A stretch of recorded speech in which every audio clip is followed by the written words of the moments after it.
Congress party మాట ఇస్తే మాట నిలబెట్టే పార్టీ. గతంలో ఎన్నో సంక్షేమ పథకాలు ఇచ్చింది, భూములు పంచింది, ఎడ్ల బండ్లు పంచింది, బ్యాంకులను జాతీయం చేసింది, ఆభరణాలు రద్దు చేసింది, ఇలా ఇందిరమ్మ ఇల్లు ఇచ్చింది, ఎన్నో రకాల రైతులకు సేవలు అందించింది.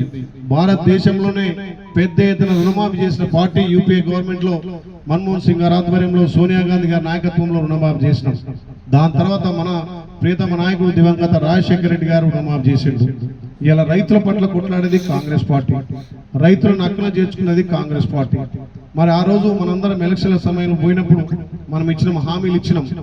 అదే మాట ప్రకారం రాహుల్ గాంధీ ఏదైతే వరంగల్ డిక్లరేషన్ లో రైతులకు రుణమాఫీ అంటే, మన గౌరవ ముఖ్యమంత్రి రేవంత్ రెడ్డి గారు ఈ రాష్ట్రాన్ని అధికారం చేపట్టేటప్పటికీ, ఈ ప్రజాపాలన వచ్చేటప్పటికి 7 లక్షల కోట్ల అప్పుతోటి మనం తీసుకున్నాం. అయినా ఇచ్చిన మాట నెరవేర్చాలని చెప్పి 2 లక్షల రుణమాఫీ, సుమారు ఈ రాష్ట్రంలో 25 లక్షల మందికి 21,000 కోట్ల రుణమాఫీ చేసినాం.